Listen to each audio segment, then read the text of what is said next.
அன்பர்களுக்கு நமஸ்காரம். இந்த நவராத்திரி காலத்தை சிறப்பிக்கும் விதமாக அந்த அம்பாளை எப்படி தொழறது, எப்படி வழிபாடு பண்ணுறது, அந்த முறைகளை இது மூலமாக நம்ம பகிர்ந்துக்கலாம். அதாவது நவராத்திரி காலம் புரட்டாசி மாதத்தில் அமாவாசைக்கு அப்புறம் முதல் நாள்லேருந்து தொடங்குது. அந்த நவராத்திரி பூஜையோட நிறைவாக விஜயதசமியை, அதுக்கு முன்னாடி ஆயுத பூஜை, சரஸ்வதி பூஜை அப்படின்ட்டு நாம் அதை நிறைவு செய்கிறோம். இந்த பூஜையை கோவில்களில் மட்டும்தான் செய்யலாமான்னா இல்லை, வீடுகள்லேயும் செய்யலாம். இது எல்லா விதமான சமயத்தாருக்கும் ஒரு பொதுவான ஒரு பண்டிகையாக இருக்குது. அதனால் இது எல்லா தரப்பு மக்களையும் சென்று சேர்றதுக்காக குருமரர் ஸ்ரீ ஹரிசுவாமிஜி அவர்கள் இந்த பூஜையோட வழிபாட்டு முறைகளுக்கு உண்டான ஸ்லோகங்களை அம்பாளோட அனுகிரகம் பெற்று எழுதியிருக்கிறார். இதை எத்தனையோ மக்கள் படித்து பயன்பெற்றிருக்கிறாங்க. ஆரம்ப காலத்தில் இது புத்தக வடிவில் எல்லாருக்கும் இலவசமாக வழங்கப்பட்டது. இப்போ இன்னும் அறிவியலோட முன்னேற்றத்தினால இந்த ஆப் வடிவில் எல்லாருக்கும் கொடுக்கறதுல ரொம்ப சந்தோஷப்படுறோம். அது மாத்திரம் இல்லாமல் இந்த ஸ்லோகம் நாம் கிடைக்கிறதுக்கு ஒரு மனிதனுடைய ஆயுள் பரியந்தத்தில் ஒரு 0.5%, அதாவது கிட்டத்தட்ட ஒரு 50 ஆண்டு காலம் அது கூடவே இருந்து அதனோட தன்மைகள் என்ன, அதோட தெய்வீக சக்திகள் என்னன்றதை உணர்ந்து தான் மக்களுக்கு அதை கொடுத்துருக்குறார். அப்பேற்பட்ட மகத்துவம் வாய்ந்த இந்த ஸ்லோகத்தை மக்கள் பயன்படுத்திக்க விதமாக கேட்டுக்கிறோம். இதை முதல்ல எளிமையான விஷயமாகவே நான் சொல்லிடுறேன். பிற்பாடு இதனுடைய விஸ்தாரமான விளக்கங்களை சுவாமிஜி நிறைய சொற்பொழிவுகளை கொடுத்துருக்குறாங்க. அது மூலியமாக கேட்டு தெரிஞ்சுக்கலாம். ஏன்னா காலம் வேகமாக போயிட்டுருக்க காலம். இதில் உட்காந்து கேளுங்க, இதை செய்யுங்கன்னு சொன்னால் ஜனங்களுக்கு ரொம்ப சிரமமாக இருக்கும். அதனால் முதல்ல தகவலாக இதை தெரிஞ்சுப்போம், அப்புறம் வாழ்க்கையில் இதை பயன்படுத்தி பார்ப்போம். அதோட நன்மை தீமைகளை நாம் அனுபவபூர்வமாக உணரும்போது இதோட மகத்துவம் நிச்சயமாக நமக்கு தெரிய வரும். முதல்ல இந்த நவராத்திரிக்கு உண்டான எளிமையான பூஜையை எப்படி வீட்டிலேயே செய்யலாம், இதே முறையை ஆலயங்கள்லேயும் செய்யலாம். அதை எப்படி செய்கிறதுன்றதை நான் இப்போ சொல்கிறேன், கேட்டு தெரிஞ்சுக்கலாம். முதல்ல ஒரு கலசம் தேவை, 2 தாம்பாளத்தட்டு தேவை, 9 மண் அகல் தேவை, மாவிலை கொத்து இல்லாட்டி வெற்றிலை, இவைகள் தான் தேவையானவை. முதல்ல ஒரு தாம்பாளத்தட்டை சுத்தம் பண்ணி, ஒரு சின்ன தாம்பாளத்தட்டாக இருந்தாலும் பரவாயில்ல, பெரிய தாம்பாளத்தட்டாக இருந்தாலும் பரவாயில்ல, நீங்கள் பயன்படுத்த கலசத்துக்கு தகுந்தாற் போல் அந்த தட்டு இருந்தால் போதும். அந்த தாம்பாளத்தட்டை சுத்தம் செய்து அந்த தாம்பாளத்தட்டில் பச்சரிசி ராரைஸ் அதை பரப்பி, அது மேலே நீங்கள் எடுத்து வச்சுருக்கக்கூடிய கலசத்தை சுத்தம் பண்ணி நூல் சுற்றி மஞ்சள் குங்குமம் இட்டு அந்த கலசத்தில் பன்னீர் நிரப்பி வாசனை திரவியங்கள் ஏதாவது சேர்க்க விருப்பம் இருந்ததுன்னா சேர்த்துட்டு, அது மேலே கலசத்துக்கு மேலே வெற்றிலைகளை வரிசையாக அடுக்கி அது மேலே தேங்காய் மஞ்சள் பூசி குங்குமம் இட்டு அதுக்கு மேலே வைங்க. கலசம் தயாராகிடும். வெற்றிலை வைக்கலை, மாவிலை வைக்கலாம், தப்பிதம் ஒன்றும் கிடையாது. பிற்பாடு இந்த கலசம் தயாரான உடனே அதை பக்கத்தில் வச்சுருங்க. ஒரு மஞ்சள் பிள்ளையார் பிடிங்க, மஞ்சள் தூளில் பன்னீர் பிசைஞ்சு ஒரு கூம்பு வடிவில் உருட்டி வைங்க. அதுதான் மஞ்சள் பிள்ளையார். அந்த மஞ்சள் பிள்ளையாருக்கு குங்குமம் புஷ்பம் சாத்தி ஒரு வெற்றிலையிலேயே கூட வச்சு அந்த கலசத்துக்கு முன்னாடி வச்சுருங்க. அதே தட்டிலேயே கூட வச்சிடலாம். இப்போது நீங்கள் வழிபாட்டுக்கு உண்டான தேவதை தயாராகிட்டாங்க. அதாவது நீங்கள் எப்படி ஒரு பிம்பம் உருவத்தில் கோவிலெல்லாம் வழிபடுறீங்களோ அதற்கு சமமான தன்மை தான் நீங்கள் தயார் பண்ணி வச்சுருக்கக்கூடிய கலசத்துக்கு இருக்குது. அதனால தான் அந்த கலசத்தை தயார் செஞ்சுக்க சொல்கிறோம். இப்போது அந்த கலசத்தில் அம்பாளை பிரதிஷ்டை செய்கிறோம். அதாவது கிட்டத்தட்ட ஆவகனம். இந்த ஆவகனம்ன்றது பிரதிஷ்டைக்கு சமமான விஷயம். அதில் வருஷிக்கிறோம்.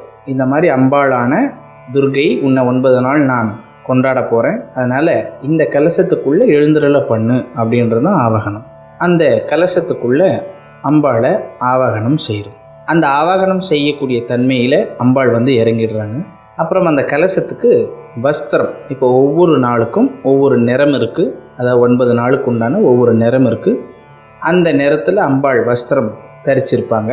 அதே நேரத்தில் நாமளும், அதாவது அந்த பூஜையை அனுஷ்டிக்கிறவங்களும் இல்லை அந்த பூஜையில் கலந்துக்கிறவங்களும் அந்த நிறத்தையே, அந்த நிறம் சார்ந்த வஸ்திரங்களையும் நாம் அணிஞ்சிக்கலாம். அதாவது ட்ரெஸ்ஸஸ் என்ன கலரில் அதை நம்ம பயன்படுத்துகிறோமோ அதே கலரில் நாமளும் அதை ட்ரெஸ் பண்ணிக்கலாம். அந்த பூஜையில் கலந்துக்கும் பொழுது அந்த நிறத்து வழியாக அந்த அம்பாள் நம்ம கூடவே இருக்கிறாங்கன்றது பொருள். அது மாத்திரம் இல்லாமல் ஒவ்வொரு நிறத்துக்கு ஒவ்வொரு தன்மை இருக்குது, அது நமக்கு வந்து சேரும். அதனால தான் அதை தரிசிக்க சொல்கிறாங்க. இப்போ அமாவாசை அன்னைக்கு தொடங்குகிறோம், ஆனால் அது முதல் நாள் கிடையாது. அன்னைக்கு இந்த கலசம்லாம் ஸ்தாபிதம் பண்ணிடுறோம். ஸ்தாபிதம் பண்ணிவிட்டு ஒரு ஊதுபத்தி ஏற்றிக்கங்க. அதை அந்த கலசத்துக்கு காண்பிச்சிருங்க, அந்த மஞ்சள் பிள்ளையார் காண்பிச்சிருங்க. உங்களுக்கு தெரிஞ்ச ஸ்லோகங்கள்லாம் சொல்லுங்கள். நீங்கள் இந்த நவராத்திரிக்கு உண்டான ஸ்லோக வழிபாட்டுக்கு உகந்ததாக இருக்குன்றதுக்காக தான் உங்களுக்கு இந்த ஆப் வடிவில் கொடுத்துருக்குறோம். இது எந்த மொழியில் வேணுனாலும் நீங்கள் கேளுங்க, உங்களுக்கு பயன்பெறும் வகையில் அனுப்பி வைக்கிறோம். அது மாத்திரம் இல்லாமல் இந்த அமாவாசை அன்னைக்கு இந்த கலசம் ஸ்தாபித்தம் பண்ண மறுநாள், முதல் நாளுக்கு பேர் பிரதமை, அமாவாசைக்கு அடுத்த நாள், அதாவது வளர்ப்பிறையில் வருது. இந்த முதல் நாள் பிரதமை அன்னைக்கு அம்பாள் வனதுர்கை அப்படின்ற உருவத்தில் வராங்க. இந்த வனதுர்கை என்னென்ன உருவத்தில் இருக்கிறாங்க, என்ன மாதிரி தன்மையில் இருக்கிறாங்கன்றதை இப்போ எளிமையாக சொல்லிடுறேன். அதை கேட்டு நீங்கள் அந்த அம்பாளை மானசீகமாக பாவனை ரூபத்தில் நீங்கள் வழிபாடு பண்ணலாம்.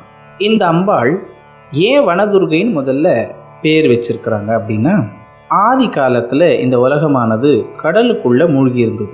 கடலுக்குள்ளே மூழ்கி இருந்த நிலப்பகுதி மேலுக்கு வந்த உடனே முதல் சிருஷ்டியாக இந்த தாவர சங்கமத்தை தான் அம்பாள் படைச்சாங்க. அந்த தாவர சங்கமங்கள் கூடவே இருந்து பரிபாலம் பண்ணதுனால அந்த தாவர சங்கமத்துக்கு பேர் வனமாக இருந்தது.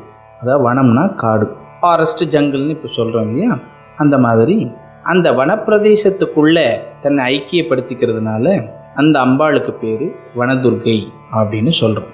அந்த பிரதமை முதல் நாள் வனதுர்கையாக அம்பாள் வராங்க. அந்த வனத்துக்குள்ளேயே தன்னை ஐக்கியப்படுத்திக்கிட்டதுனால அவங்களுடைய வாகனம் சிம்ம வாகனமாக இருந்தது. ஏன்னா காட்டில் சிங்கம் முதன்மையாக இருக்கிறதுனால அந்த அம்பாளுக்கு வாகனம் சிம்ம வாகனமாக இருந்தது. அவங்களுடைய நிறம், அதாவது அம்பாளுடைய கலர், அவங்களுடைய நிறம் எந்த உருவத்தில் இருந்ததுனாக்கா ஒரு சாம்பல் கலந்த வெண்ணிறமாக இருந்தது. கிட்டத்தட்ட இந்த மலை பாறைகள்லாம் உடைச்சிங்கன்னா ஒரு விதமான கருப்பும் இல்லாமல் சாம்பல் நிறமும் இல்லாமல் ஒரு வெண்ணிறமான ஒரு மணல் வரும். அந்த மணல் தன்மை கொண்ட நிறமாக இந்த அம்பாளுடைய நிறம் இருந்தது. அவங்க பச்சை நிற புடவை உடுத்திருப்பாங்க. அப்போது அன்னைக்கு அம்பாளுக்கு அந்த கலசத்துக்கு சாத்த வேண்டிய நிறம் பச்சை நிறம். அவங்க அணிஞ்சிட்டு இருந்த அந்த ரவிக்கை ப்ளவுஸுன்னு சொல்லக்கூடிய அந்த வஸ்திரத்துக்கும் பச்சை நிறம் தான். அந்த புடவையோட பார்டர்னு நீங்கள் சொல்கிறீங்க இல்லையா, அந்த பார்டரில் அரச இலைகள் வேலைப்பாடு கொண்ட பார்டர். அதே இலைகள் கொண்ட புடவையோட முந்தான தலைப்பு, அதாவது அந்த பார்டர் அரச இலை இருக்கிற மாதிரி அந்த வஸ்திரத்தினுடைய முந்தான தலைப்புலேயும், பல்லுன்னு சொல்கிறீங்களே அந்த பல்லுலேயும் அரச இலைகள் வெய்யப்பட்ட வஸ்திரத்தை அம்பாள் தரிச்சிட்ருக்குறாங்க வனதுர்கையாக வந்து. உடல் பாகத்தில் அலரி புஷ்பத்தோட இலைகள், மா இலைகளோட இலைகளை ஜரிகையாக வேலைப்பாடு செஞ்சு அந்த வஸ்திரத்தை தான் அம்பாள் தரிச்சிட்ருக்குறாங்க. என்னைக்கு பிரதமைன்ற முதல் நாளில் அந்த பச்சை நிறத்தில் பார்டரில் அரச இலைகள் வெய்யப்பட்ட தங்க ஜரிகை, அதே மாதிரி புடவையோட முந்தான தலைப்புலேயும் அதே அரச இலைகள், உடல் பாகத்தில் மாவிலை, அலரி இலைகள், தங்க இழையில் நெய்யப்பட்டது. இதுதான் அம்பாள் வஸ்திரமாக தரிச்சிட்ருக்குறாங்க. இதுதான் அம்பாளுடைய உருவம்.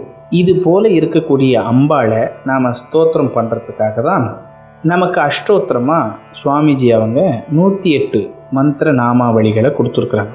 அந்த மந்திர நாமாவளிகளை ஒன்று ஒன்றா சொல்லி அம்பாளை அர்ச்சனை செய்யலாம். எப்படி அம்பாளுக்கு ஒரு உருவம், அம்பாளுடைய நிறம், அம்பாள் தரிக்கக்கூடிய வஸ்திரம் இந்த தன்மையில் இருக்கோ, அம்பாளை அர்ச்சிக்கக்கூடிய புஷ்பமும் இருக்குது. அந்த புஷ்பம்தான் துளசி. அதாவது வனதுர்கைக்கு உகந்த தளம் துளசி. இந்த துளசியை அர்ச்சனை பண்ணுறதுனால அந்த அம்பாளுடைய அனுகிரகம் நமக்கு பூரணமாக வந்து சேருது. அதே போல் அர்ச்சனை முடிஞ்ச உடனே அம்பாளுக்கு நெய்வேத்திய பிரசாதம்னு இருக்கும். அந்த நெய்வேத்திய பிரசாதம் என்ன அப்படின்றத பார்க்கலாம். இந்த அம்பாள் வனத்திலேயே சஞ்சாரம் பண்ணுறதுனால பழ வகைகள், எந்த விதமான பழங்களும் அம்பாளுக்கு நெய்வேத்தியம் செய்யலாம். கரும்பு அந்த அம்பாளுக்கு உச்சிதமான நெய்வேத்திய பொருளாக இருக்குது. இது மாத்திரம் இல்லாமல் பச்சை காய்கறிகள், அதாவது பச்சை நிறத்தில் இருக்க காய்கறிகள் மாத்திரம் இல்லை, சமைக்கப்படாத, அதாவது வேக வைக்காத எந்த விதமான காய்கறிகளும் இந்த அம்பாளுக்கு நெய்வேத்திய பொருளாக வைக்கலாம். அதாவது சில வகையான காய்கள் சமைச்சு சாப்பிட்றதுக்கும் சில வகையான காய்கள் அப்படியே சாப்பிட்றதுக்கும் அந்த மாதிரியான காய் வகைகளும் இவங்களுக்கு நெய்வேத்தியம் பண்ணலாம். இப்படி உருவம், அர்ச்சிக்கக்கூடிய தளம், நெய்வேத்தியத்துக்கு உண்டான பொருட்கள் இது எல்லாம் பார்த்துட்டோம். ஏன் இந்த அம்பாள் வனத்தை பரிபாலனை பண்ணுறாங்க? பிற்காலத்தில் வரக்கூடிய மனித இனங்கள் இந்த இடத்துல தான் வசிக்கணும், அவங்களுக்கு தேவையானது இந்த காடுகள் மூலியமாக தான் போய் சேரணும். இப்போ நாம் பயன்படுத்துறது எல்லாமே காட்டை சார்ந்த பொருட்களாக தான் இருக்கும். இந்த காடை பாதுகாத்தா தான் மூலிகைகள்லேருந்து பலவிதமான உணவுப் பொருட்கள்லேருந்து எல்லாமே இந்த மக்களை போய் சேருன்றதுனால அம்பாள் அந்த காட்டை பரிபாலனை பண்ணி நமக்காக நல்ல விஷயங்களை, பொக்கிஷங்களை பாதுகாத்து வச்சுருக்கிறாங்க. நம்ம சுவாசிக்கக்கூட பிராணவாயு கூட அந்த வனாந்திர பகுதியிலிருந்து தான் அதிகப்படியாக கிடைக்குது. அப்பேற்பட்ட தன்மையை தான் அம்பாள் நமக்காக அனுகிரகம் பண்ணியிருக்கிறாங்க. இந்த வகையான வழிபாடுகள் மூலியமாக இந்த வகையான பிரசாதங்களை நெய்வேத்தியம் பண்ணுறதுனால என்ன பலாபலன் நம்ம சேரும்னு பார்த்தீங்கன்னாக்கா, விஷ்ணுவும் மகாலட்சுமியும் நம்ம வீட்டுக்கு வராங்க. இந்த துர்க்கையை வழிபடுறதுனால முதல்ல வீட்டுக்கு லக்ஷ்மி நாராயண கடாட்சம் கிடைக்குது. எல்லா இடத்துலையும் லக்ஷ்மி கடாட்சம் தான் வரும். இந்த அம்பாளை வழிபடுறதுனால விஷ்ணுவும் சேர்ந்து வந்துடுறார். ஏன் விஷ்ணுவும் சேர்ந்து வரணும்னு சொன்னாக்கா, விஷ்ணு எங்கெல்லாம் வாசம் பண்ணுறாரோ அங்கே ஆட்டோமேட்டிக்காக மகாலட்சுமி போய் சேர்றாங்க. மகாலட்சுமி ஒரு இடத்துல தங்குறாங்கன்னா அந்த இடத்துல விஷ்ணுவோட பரிபூர்ண கடாட்சம் இருந்தால் தான் மகாலட்சுமி அனுகிரகம் வந்து சேரும். அப்போது ஏன்னா கணவனை விட்டு பிரியாத மனைவி அந்த தன்மை இருக்கிறதுனால விஷ்ணுவையும் சேர்த்து அழைச்சிட்டு மகாலட்சுமி வீட்டுக்குள்ளே வாசம் வராங்க. அப்பேற்பட்ட வீட்டில் எப்போவுமே சந்தோஷமும் அமைதியும் நிறைஞ்சிருக்கும்.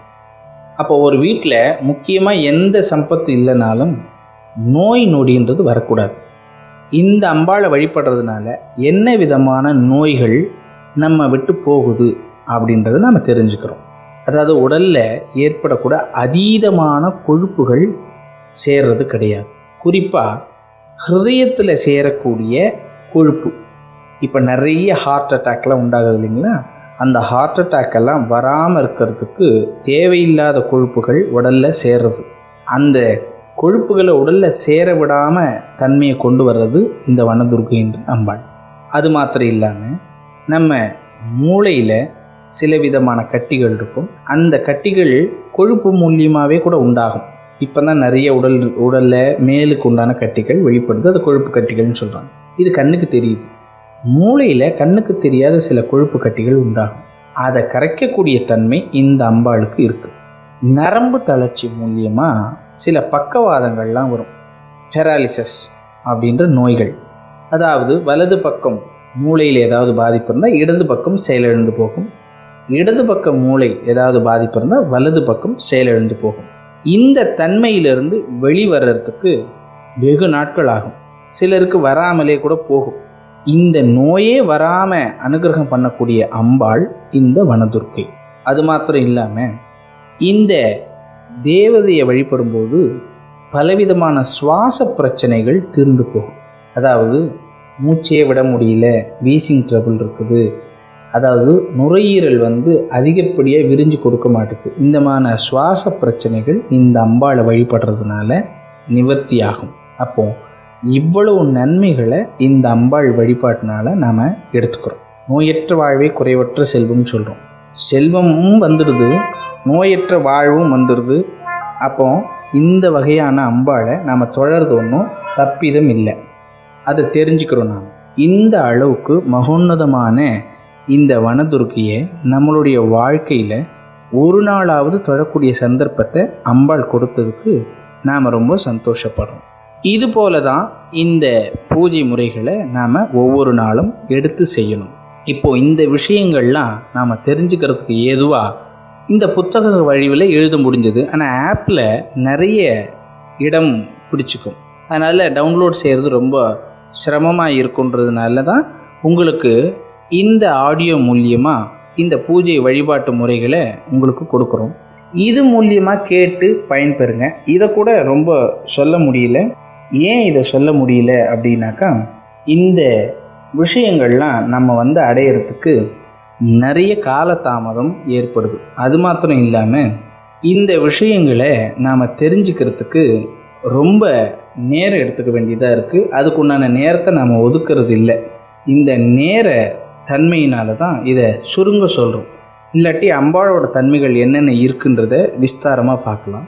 பிறகு இதனுடைய தன்மைகளை நம்ம விரிவாக பார்க்கலாம். இப்பேற்பட்ட அம்பாளை நம்ம வாழ்க்கையில் தொழறதுக்கு நம்ம அந்த அம்பாளுக்கு நன்றி சொல்லணும். முதல்ல இந்த மாதிரி பிரச்சனைகள்லாம் தீர்த்து வைக்கக்கூடிய தன்மை இந்த அம்பாள் இடத்துல இருக்குது. அது மாத்திரம் இல்லாமல் இந்த ஜீவராசிகள் ஆகார விஷயமாகவும் இதில் தான் அந்த அம்பாள் அனுகிரகம் பண்ணுறாங்க. அந்த ஆகாரத்தன்மை நல்ல விதமாக ஜீரணமாகி உடலுக்கு தேவையான நல்ல விதமான ஆற்றலை அளிக்கக்கூடிய அம்பாளாக இந்த வனதுர்கையானவள் இருக்கிறாள். அது மட்டும் இல்லாமல் நிறைய பேர் வீடு கட்டி முடிக்க முடியாமல் பாதியில் நின்று போயிருக்கும். அந்த பாதியில் நின்ன வீடுகளை தொடர்ந்து கட்டுறதுக்கு உண்டான தன்மை இந்த வனதுர்கை அருள்கிறாங்க. இந்த மாதிரி நிறைய லௌகீக பிரச்சனைகளை தீர்த்து வைக்கிறாங்க. அதனால் இந்த வழிபாடு செய்கிறது மூலியமாக இந்த விதமான நன்மைகள் நம்மளை வந்து சேரும். இன்னொரு முறை உங்களுக்கு இதோட விஸ்தாரத்தை வேற ஒரு பதிவில் நான் உங்களுக்கு சொல்லி கொடுக்குறேன். இப்போதைக்கு இந்த பூஜை எப்படி நிறைவு செய்கிறதுன்னு சுருக்கமாகவும் எளிமையாகவும் சொல்லிடுறோம். முதல்ல கலசத்தை தயார் செஞ்சுக்கிறோம். மஞ்சள் பிள்ளையார் வச்சிடுறோம். தட்டில் அரிசியை நிரப்பி அதில் கலசத்தை ஸ்தாபித்த பண்ணுறோம். அதுக்கு மேலே மாவிலையோ வெற்றிலையோ வச்சு தேங்காயை அது மேலே வச்சு அம்பாளுக்கு உண்டான தன்மையாக்கிடுறோம். முதல் நாள் வனதுர்கை, அந்த வனதுர்கைக்கு உண்டான வஸ்திரமானது பச்சை நிறம். அந்த மாதிரி இலைகள் பூ போட்டது இருந்தால் பரவாயில்லை. அப்படி கிடைக்காத பட்சத்தில் அந்த பச்சை நிறம் மாத்திரம் வஸ்திரமாக தரிச்சிக்கலாம். அந்த பச்சை நிறத்தை கலசத்துக்கும் பச்சை நிறமான ஆடையை உடுத்தலாம்.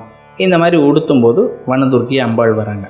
இந்த ஆப்பில் இருக்கிற மாதிரி ஸ்லோகங்கள் வனதுர்கை முதல் நாள் எடுத்து அந்த குருச்சரண ஸ்லோகம்னு ஒன்று இருக்கும். அந்த குருச்சரண ஸ்லோகத்தை முதல்ல சொல்லுங்கள். ஏன்னா ஒவ்வொரு விஷயத்துக்கும் ஒரு வழிகாட்டி முக்கியம். இந்த நூலை உற்பத்தி செஞ்ச குருமகராஜ் ஹரிசுவாமிஜி தான் இந்த வழிபாட்டுக்கு நமக்கு குருவாக இருக்கிறாருன்னு நம்ம மானசீகமாக எடுத்துக்கலாம். சுவாமிஜியோட அந்த குருச்சரண ஸ்லோகத்தை சொல்லிவிட்டு விநாயகர் ஸ்துதி, அதுக்கு பிற்பாடு அங்கன்யாசம் கரன்யாசம், அதுக்கு பிற்பாடு அந்த தியான ஸ்லோகம், இது போன்ற விஷயங்கள்லாம் சொல்லி நிறைவு செஞ்சுட்டு விநாயகர் அஷ்டோத்திரம் இருக்கும். அதுக்கு பிற்பாடு வனதுர்கைன்னு வரும். இந்த வனதுர்கையை 108 முறை சொல்லுங்கள். அந்த 1 2 3 வரிசையில் இருக்கும். அந்த 108 முறையும் சொல்லி உங்களுக்கு தேவையான புஷ்பங்கள், அதாவது துளசி தான் இந்த வனதுர்கைக்கு பிரத்யோகமாக சொல்லப்பட்டிருக்கு. இன்கேஸ் துளசி கிடைக்கல, உங்கள்கிட்ட இடத்துல என்ன புஷ்பம் இருக்கோ அதை சமர்ப்பணம் செஞ்சால் போதுமானது. குறிப்பாக இந்த துளசியை சமர்ப்பணம் செய்யும்போது அந்த வனதுர்கை அந்த துளசிக்குள்ளே வந்துடுறாங்க. அந்த துளசியை வந்து அந்த அம்பாளுக்கு ரொம்ப பிரீத்தியானதுனால அதை நம்ம அர்ச்சனை செய்யும். அர்ச்சனை செஞ்சு முடிஞ்ச மாத்திரம் இன்கேஸ் 108 உங்களால் வாசிக்க முடியல, எங்களுக்கு அந்த 108 உச்சரிப்பு வரல அப்படின்னாக்கா ஓம் வனதுர்காய நமஹ இந்த ஒரு வரியை மாத்திரம் 108 முறை சொல்லிவிட்டு அர்ச்சனை பண்ணிக்கணும். 108 முறையும் எங்களால் சொல்ல முடியல, ஒரு 9 முறை சொல்லி அர்ச்சனை பண்ணிக்கணும். சொல்லி முடிச்சுட்டு 2 தாம்பாளம் நம்ம ஆரம்பத்தில் எடுத்து சொன்ன மாதிரி ஒரு தாம்பாளத்தில் கலசத்தை ஸ்தாபித்தம் பண்ணிட்டோம். இன்னொரு தாம்பாளத்தில் மஞ்சள் குங்குமம்லாம் வச்சு ஒரு 9 மண் அகல் எடுத்துருந்தோம் இல்லையா, அந்த 9 மண் அகலையும் தண்ணியில் நினச்சி அதுக்கும் மஞ்சள் குங்குமம் விட்டு எண்ணெய் விட்டு திரி போட்டு 9 அகலையும் ஒரே தட்டில் அடுக்கிட்டு அந்த கலசத்துக்கு இந்த பூஜையை நிறைவு செஞ்சோம். நெய்வேத்தியம்லாம் பண்ணோம்னா ஆரத்தி எடுக்கும். அந்த 9 அம்பாளும் 9 நாள் வராங்க இல்லையா, வனதுர்கை, சூலினி துர்கை, ஜதேவத்து துர்கை, சாந்தி துர்கை, சபரி துர்கை, ஜொல்ல துர்கை, லவண துர்கை, தீப துர்கை, அசுரி துர்கை, கடைசியாக ஜெயதுர்கை, சரஸ்வதி துர்கை, மூகாம்பிகை துர்கைன்னு வராங்க, சாமுண்டி துர்கை. இப்படியாக இந்த அம்பாளை இந்த 9 அகல் தீபங்களில் ஆவாகனம் செய்து அம்பாளே அந்த பூஜையை செய்கிற மாதிரி நாம் செய்கிறோம். அதனால் அந்த 9 அகலையும் தீபத்தை ஆரத்தி எடுத்து அம்பாள் பூஜையை நிறைவு செய்து அந்த பிரசாதங்களை நீங்களும் எடுத்துக்கலாம், உங்களை சார்ந்து இருக்கக்கூடியவங்களுக்கும் கொடுக்கலாம், குழந்தைகளுக்கு கொடுக்கலாம். இதெல்லாம் செய்யும்பொழுது எவ்வளோ விதமான நன்மைகள் நம்மளை வந்து சேருது. இதை தான் இந்த பூஜையிலேருந்து நாம் தெரிஞ்சுக்கிறோம். குழந்தைகளோட கல்வி வளர்ச்சி, ஞாபக சக்தி கூடுறது, இது எல்லாமே இந்த வனதுர்கை தான் செய்கிறாங்க. சுகப்பிரசவம் ஆகிறது, குழந்தை தரிக்காமல் இருக்கிறது, இந்த விதமான தோஷங்கள்லாம் நிவர்த்தி செய்கிறது இந்த அம்பாள். அதனால் இந்த பூஜையை நாம் வாழ்க்கையில் செஞ்சுட்டு நல்ல விதமாக பிரார்த்தனை பண்ணும்போது நல்ல விதமான விஷயங்கள் நம்மளை வந்து சேரும்னு சொல்லி இந்த விஷயத்தை நிறைவு செய்கிறோம். நமஸ்காரம்.